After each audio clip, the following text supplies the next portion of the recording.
Welcome back to the Formulation Station, a show where we show you what is possible with Food Solver. Food Solver is a revolutionary new food development tool bringing advances in software such as cloud-based computing and artificial intelligence to your food development. If you would like to know more, please visit www.foodsolver.ai. Our request this time comes from Joe in New Zealand, who asks, can Food Solver be used to calculate my product's Health Star rating? P.S. Your show is incredible. Oh, thank you, Joe. We appreciate more positive feedback. And yes, Food Solver can be used to calculate a product's Health Star rating. Not only that, we can use the Health Star rating calculations and purposely formulate products with a higher Health Star rating. And I am going to show you how to do this. Alright, let's set this formulation up with a basic biscuit. So we'll go into here. I've been working on some shortbread. We'll open up the group and let's go to our starting point, our shortbread starch. Alright, in this formulation we have a very straightforward shortbread. It's just a little bit of water, sugar, flour, salt and butter. Alright, now the interesting thing about this is it's a dough and a baked product, so it exists between two states. If you go in here, you can see we've got a dough state and a baked state, each with slightly different moisture levels. This is because one of them is being baked, and as you can see on our composition, the dough and the baked state, and you can see the moisture there is changing, and correspondingly every other part of the composition is also changing between these two states. So we'll actually be working with the baked state in this case because that's the final product. To set up the Health Star rating then, it's a calculation, so we go to our calculation section, we search for Health Star ratings, and as you can see there's a huge range because there are a huge range of categories of Health Star rating. We look through these, we're actually category 2, just category 2 standard food, being a shortbread, so we pick that, go back to our composition side, and as we go down here you can see the full breakdown here of the Health Star rating, all the different points there, the energy points, the sugar points, sodium points, etc. Everything contributing to that final Health Star rating, which, as you can see here, is a rating of 0.5, which is the lowest you can get, which kind of makes sense when your product is just butter, sugar, and flour. But let's see what we can do to change this.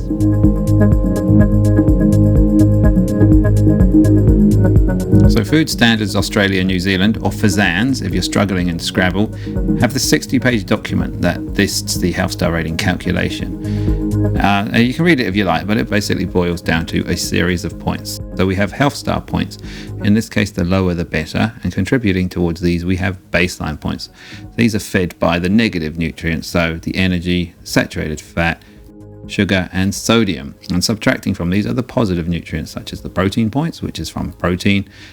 This isn't always subtracted. The baseline points actually dictate whether protein points will be counted, and we have fiber points which are dictated by the fiber, as you would expect.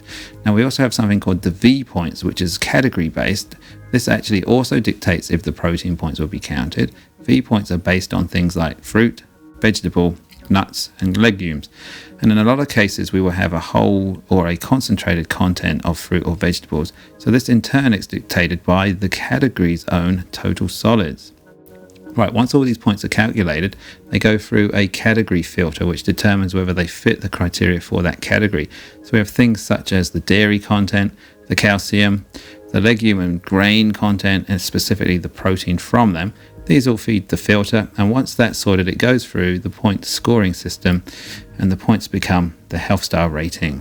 Now it seems relatively complicated, but all of this, including the category checks, can be done within Food Solver. Because Food Solver has such a deep category tree where we can go down, be say plant by fruit, the type of fruit, where it's from, we can categorize our ingredients onto a very deep level, so we know if the fruit's whole or refined.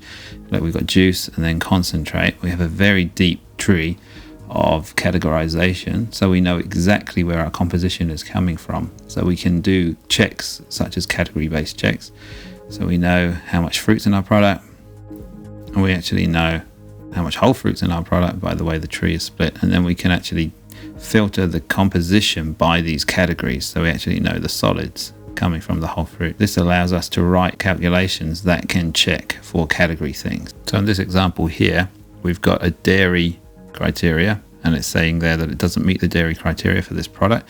But if we up one of our dairy ingredients, such as the fresh milk, to the threshold level, then we check again, It's meeting the criteria, and now the Health Star rating is reading something other than 0.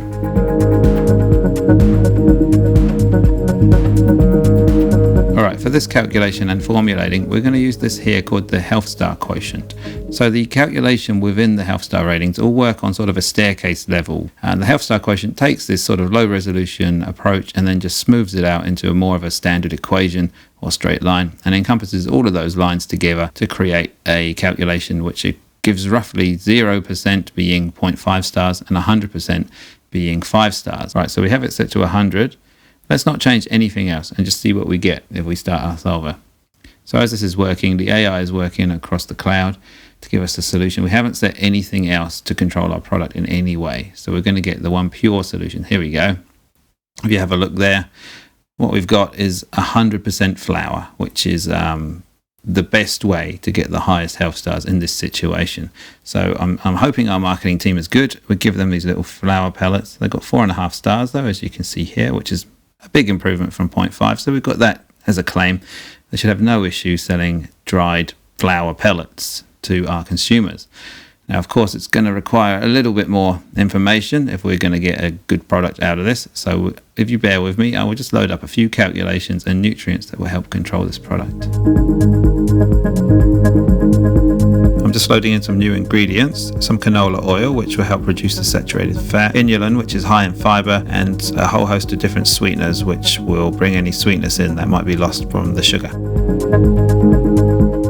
So I've set up a bunch of extra models to help control the AI a little bit. We've got a sweetness one there that will help keep some stuff in the product that will make it sweet. Here's a useful one here. We've got one called biscuit firmness. This relates to soft and hard fractions within the product to determine the firmness of the biscuit. Actually, if we look at the graph of this here, you can see between the dough and the baked biscuit, we can graph between the two states. If we go down to our firmness, you can see here how the firmness is increasing as the biscuit is being baked and that moisture is being drawn off. So it's shifting more of the hard fractions into the product. So this is a great one to use there to keep the texture in line. All right, I've set up a few other things here. You'll see that we've got gluten. This is to keep the dough with the right consistency. So we'll make sure the dough amount stays the same. And then we've got butyric acid because we want to control the butter flavor, and then salt. We want to control the saltiness. Do you see I've set them with a range because we want to give a bit of room to see if we can get a higher rating whilst we change some of the ingredients around. All right, let's have a look at what we've got. Just check moisture is okay. The sweetness, there's the sweetness, seems okay there. Firmness is adding up okay. Have a look at our ingredients. The water seems a bit higher, but probably okay. Sugar's been reduced, replaced with fiber most likely. The flour is a bit low there. That's meaning that we're probably missing our gluten target. Let's go check. Yeah, it seems a bit low on the gluten. So what we can do is increase the priority level here, and that will help bring that up to what we need. Don't want to lose our dough consistency. There we go. The flour is now back up to a much closer level. Our salt has gone completely. It's because sodium is a negative nutrient for the Health Star ratings, but we do want a bit of saltiness. So let's up the priority on our salt range just a little bit to get some more salt in there. Bring that up, see what we get. Keep bringing it up until we get a bit of salt in there. I mean, we can always make a formulation without the salt as well, but this one we're feeling we could do with a little bit of salt. So there's a little bit more salt, but not as much as there used to be. You can see the butter's all completely gone. Just check our rating. It's gone much higher now, 0.5 to 3.5, which is great. Now the butter's gone, bringing all our butyric acid down. So we might lose that buttery flavour completely. So let's accept this as a change, and we'll call this one. We've got 3 stars, but there's no butter in it. So let's do this anyway to see the impact that we have by putting just canola oil instead of butter. And now that we've done that one, let's do one with butter in. So let's make another copy.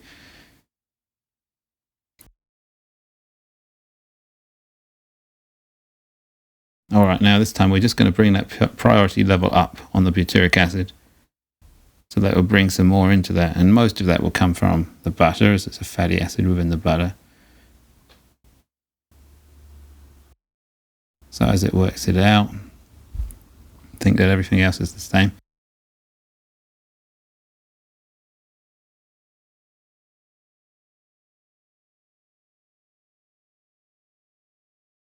You can see now there's a lot more butter being brought into the product.